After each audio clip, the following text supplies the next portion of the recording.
Continuemos con el procesamiento propioceptivo o proprioceptivo. Les decía por ahí en alguna diapositiva que es el mismo nombre, propioceptivo o proprioceptivo. Comencemos con las generalidades. El sistema propioceptivo es la capacidad que tiene nuestro cerebro de saber la posición exacta de todas las partes de nuestro cuerpo en cada momento. Ayuda también a regular el equilibrio, coordina movimientos y nos mantiene en un nivel de alerta. El sistema propioceptivo es tan grande como el sistema táctil. De hecho, varios receptores del sistema táctil los comparte también el sistema propioceptivo. Y aquí en esta imagen vemos parte de lo que hace el sistema propioceptivo. El sistema propioceptivo tiene sus receptores en varios lugares, que ahorita los vamos a revisar, pero estos lugares tienen que ver con los músculos, tienen que ver con los tendones, tienen que ver con los huesos y con algunas otras funciones. Vamos a revisar entonces también la anatomía y la fisiología. Estamos aquí viendo que tenemos estos receptores nerviosos. Les decía que esos están en los músculos, articulaciones, ligamentos, tendones y huesos. Uno de ellos es el uso muscular. El uso muscular es esa parte que se sitúa entre las fibras estriadas del músculo esquelético y la función de ella consiste en regular la longitud muscular. Y como podemos ver, la encontraremos por aquí. Y si se fijan, aquí también ya está saliendo un nervio. Ahorita los vamos a revisar. También tenemos el órgano tendinoso de Golgi o uso neurotendinoso, que es ese órgano receptor sensorial propioceptivo que está situado en los tendones de los músculos esqueléticos, próximos a esa unión musculotendinosa. O sea, lo vamos a ver por aquí, más o menos en esta imagen. Dentro de los órganos receptores, también nos habla de los receptores de la piel, que era lo que les mencionaba. Por ejemplo, aquí los discos de Merkel, de alguna manera también el contacto así muy ligero, podemos decir que se relaciona con lo propioceptivo. O, por ejemplo, incluso el dolor en algún golpe de alguna parte del cuerpo, pues vamos a decir, ay, me dolió el músculo. Bueno, los receptores de la piel también juegan aquí una función importante. Y por último, los receptores que reciben información o estímulos son los receptores sinestésicos articulares. Y aquí tenemos los articulares tipo 1, que son los mismos que el órgano tendinoso de Golgi porque están ahí en los ligamentos. Los receptores tipo 2, que son las terminaciones de Ruffini, obviamente por la presión o la información de la presión que nos van a dar. Y los receptores tipo 3, que son los corpúsculos de Pacini, porque están adentro de la cápsula articular, aunque son muy poquitos, y nos ayuda en las aceleraciones y desaceleraciones. Entonces aquí los vemos, ¿sí? Aquí está la articulación, este es un hueso, otro hueso, estos son los ligamentos, y aquí tenemos la articulación, todo esto es la articulación. Así como el sistema táctil y todos los demás que revisamos, pues el sistema propioceptivo tiene nervios aferentes. Y aquí vemos otra vez, si recordamos, la primera neurona, la segunda neurona, la tercera neurona. Viene a ser el mismo principio que el procesamiento táctil. Tenemos los receptores, pero que en este caso acordémonos que son los usos o lo de los tendones. Se conecta a la primera neurona o envía la información a la primera neurona. Esta le lleva información a la segunda neurona, que se encuentra, acuérdense, en la médula espinal.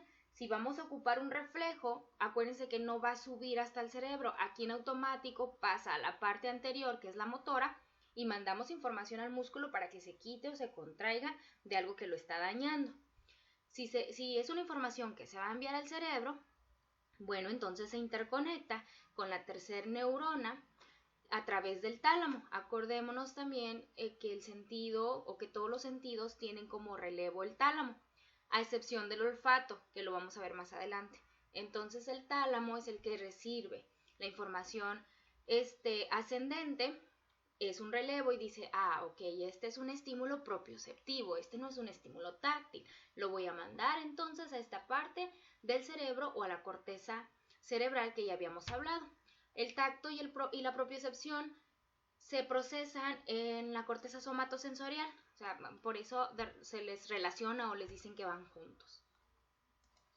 Una vez en la corteza cerebral o en el sistema nervioso, pues aquí vamos a revisar que las áreas 3A y 2 reciben información propioceptiva de receptores localizados en músculos y articulaciones, como ya lo habíamos revisado, y las áreas 3B y 1, me refiero que con esto que estoy hablando estoy diciéndoles del tálamo. Discúlpenme si los confundí. Les decía que la información viene de la médula y se va al área de esta imagen que es 3A y 2, que es el que recibe la parte propioceptiva, y el 3B y 1 que recibe la parte de la piel, pero este es el tálamo, ¿eh? Acuérdense que estamos hablando del tálamo. Esta información llega al núcleo ventral posterolateral del tálamo y hace esta la conexión hacia la corteza cerebral, ¿okay? En la parte de la corteza parietal posterior, que sería aquí. Y también manda algunas fibras a la corteza somatosensorial secundaria, que es esta que está acá. ¿Sí? Entonces, viene de abajo, llega al tálamo, hace asociación en estas áreas del tálamo y sigue a la corteza en estas dos zonas, la parietal posterior, y manda algunas ramitas también a la somatosensorial secundaria, que es esta de aquí. Estamos hablando de la propiocepción. Aunque aquí en el tálamo yo les hablé que recibía parte propioceptiva y táctil, recordemos que los dos sentidos van a ir a terminar a la corteza cerebral parietal. Y aquí vemos en este cuadro cómo se relacionan. Las sensaciones somatosensoriales incluyen el tacto, el dolor, la temperatura y la conciencia propioceptiva. ¿Sale? Aquí está táctil, temperatura, dolor, conciencia propioceptiva, y nos da la información pues de la posición y de la resistencia, de la fuerza. Aquí todo esto se va a relacionar en la misma corteza. Por eso les decía que es una parte del sistema somatosensorial por el que a través de receptores periféricos vamos a enviar la información al sistema nervioso para poder percibir la posición, el movimiento y la tensión. Asimismo, esto nos va a ayudar a poder concretar una respuesta que yo voy a dar en mi espacio y poder entonces verme de una manera adaptativa.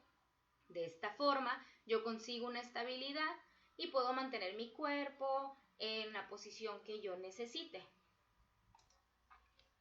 El sistema propioceptivo también se puede relacionar con el sistema visual y el sistema vestibular.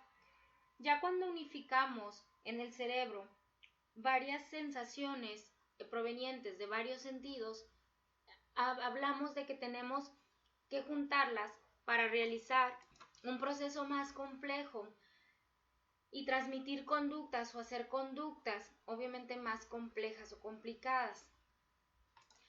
¿Por qué les hablo de este punto? Porque si recuerdan al inicio que habíamos platicado, los órganos o sistemas, a pesar de que cada uno recibe información de manera diferente, en el cerebro se interconectan. Esa información se interconecta para poder tener pensamientos más complejos. El estímulo propioceptivo, como vimos que está o que se recibe en músculos, tendones, en ocasiones vemos que la información que se está recibiendo no es la adecuada. Entonces el cerebro no va a procesar una información adecuada.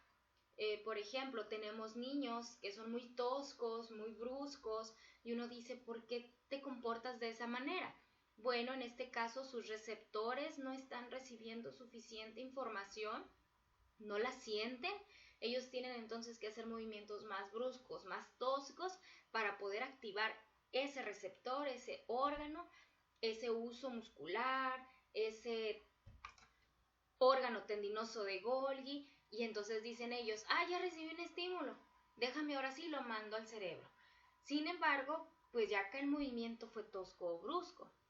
Por eso es importante tanto la estimulación como el procesamiento sensorial. Por eso es importante, ya más adelante ustedes los van a ver en otros módulos, la integración sensorial, las terapias sensoriales, porque vamos a ir regulando cómo va a ir entrando esa información sensorial. Vamos a ir regulando cómo ese receptor va a recibir esta información y la va a mandar de una manera acomodada u organizada al cerebro, y cómo nuestro cerebro va a hacer el esfuerzo para procesar esa información y darle un sentido, para que entonces venga una respuesta que va a estar adaptada al medio. Que si yo quiero hacer una presión en un lápiz, sea la necesaria para no quebrarlo, si es mucha, y no hacer un trazo débil, si es poca mi presión. Entonces, acordémonos que todo esto se interrelaciona y es importante conocer de qué manera se transmite la información para saber cómo vamos a ayudar a un niño que tiene dificultades sensoriales, ya sea de entrada, de procesamiento o de salida, que también le conocemos ya sea de entrada o input, procesamiento que se da en el cerebro, y salida, output. Entonces, vamos viendo el input, proceso, output. Y aquí esta imagen es para recordarles de lo que hablábamos del arco reflejo. La información no siempre va a ir subiendo hasta los niveles superiores. Necesitamos a veces reaccionar muy rápido y en ocasiones pues entonces se va a quedar la información en la médula y la médula rápidamente va a regresar la información. Todo la cuestión del tacto y de lo propioceptivo está relacionado con los reflejos. Entonces también si vemos que un bebé nace con dificultades en los reflejos, pues obviamente no va a tener una buena recepción de información sensorial, tampoco va a poder procesarla adecuadamente. De todas formas, recordemos que cuando el bebé acaba de nacer, pues apenas es un ser que va a experimentar muchos estímulos, de ahí la importancia que lo estimulemos. De ahí la importancia de que juguemos con él, de que le hablemos, de que escuche sonidos, de que lo bañemos, lo toquemos mientras lo estamos bañando, la presión de la ropa que le ponemos, la forma en cómo lo volteamos de lado o boca abajo. Todo eso es importante para ir activando los receptores y haciendo todo este procesamiento. Hay que identificar que si yo tengo un órgano, tengo un receptor. Sí, a menos que pues yo no haya nacido con ese órgano, ¿verdad? Como hay niños que no nacen con ojos, bueno, pues no tenemos una vía para mandar información sensorial y ahí ya vemos otras cosas, ¿no?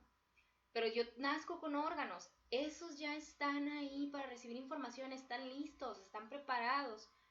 Necesitamos entonces como medio nada más permitirle que acceda a un estímulo para que se active y esa información empiece a hacer todo el proceso del que ya estamos hablando.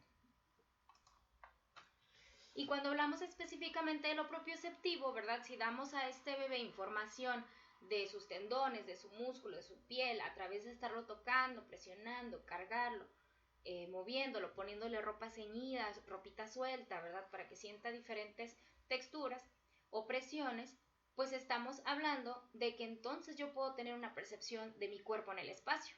Yo no puedo saber cómo está mi cuerpo, ni dónde está mi cuerpo, ni qué parte conforma mi cuerpo, si yo no he recibido una entrada sensorial. Yo no puedo hacer esa percepción, no puedo hacer ese mapa mental.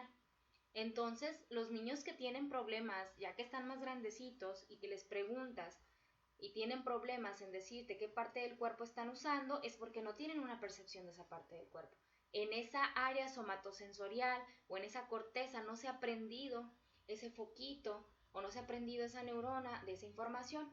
Recuerden que les mostré que en la corteza, en el área somatosensorial se dividía y veíamos un dibujito donde estaba que era el brazo, el codo, la boca, los labios y así. Eso se le llama, es decir, a ese esquema se le llama homúnculo de Penfield y es esa forma para definir cómo va a estar llegando la información, ¿verdad? Dónde se va a acomodar. Entonces, si yo no estuve tocando al niño en la pierna, por ejemplo, yo no voy a hacer que esa área del cerebro se prenda. Y esa información entonces el niño no la va a ocupar para dar una respuesta. De ahí la importancia de estar con esta estimulación. Recuerdo que una vez llegó a consulta una mamá muy joven, unos 14 años tendría con su bebé. Y a mí me gusta explorarlos en tapete, ¿verdad? Me siento con ellos en tapete o en mesa exploratoria. En este caso estábamos en tapete, me acuesta el bebé, ya tenía 10 meses y me dice, es que se lo traigo porque no se mueve. Mire, lo pongo así, lo acuesto y no se mueve, parece una tabla. Y efectivamente el niño no se movía y tenían la preocupación de que pudiera tener un daño cerebral. Y no, realmente no era así, el niño nunca había sido estimulado. Realmente la mamá lo dejaba nada más en la cama, le daba ahí la tetera, no hacía porque el bebé agarrara la tetera, no lo giraba, no lo sentaba. Si tú al niño no le permites explorar, si tú al niño no le das tampoco información sensorial, los órganos están ahí, pero no van a mandar información de ninguna parte si nosotros no estamos insistiendo en una experiencia. Y eso va ocasionando problemas cerebrales. A lo mejor este niño no que tuviera un daño serio en el cerebro, pero sí lo íbamos a ver con muchas deficiencias cuando estuviera más grande. Deficiencias tanto en el aprendizaje como en la conducta y en la adaptación. Para finalizar, entonces, nuestro procesamiento propioceptivo nos va a hablar o nos va a ayudar a tener una coordinación intramuscular, o sea, que mi propio músculo se coordine, ¿verdad?, para contraerse. Una coordinación intermuscular, que es cómo hace esta actividad recíproca, ¿verdad?, con algunos otros músculos. Por ejemplo, tenemos los músculos agonistas y antagonistas. Los agonistas es aquel que realiza la contracción muscular y el antagonista es aquel músculo que se relaja cuando yo estoy utilizando el agonista. También el sistema propioceptivo es el sentido de la posición y el movimiento del cuerpo. Nos ayuda para tener una conciencia corporal, una planeación motora y una seguridad emocional. Aquí hay 3 funciones básicas que se van a interrelacionar para lograr esto que les acabo de mencionar, que es el tono, que nos va a dar la imagen, y esa imagen nos va a ayudar a controlarnos. Nuestra fuerza, nuestra posición, todo lo demás, y a todo esto se le conoce como coordinación. Cuando hay un niño con deficiencias o dificultades, también es muy probable que se relacione con problemas del sistema vestibular y táctil. Casi siempre son los niños que tienen problemas para lectura, escritura, posturas, incluso comportamiento, que se ven impulsivos o que se ven muy lentos o flácidos. Hasta aquí llegamos o terminamos con el procesamiento propioceptivo. Cualquier duda pueden escribirme. Muchas gracias.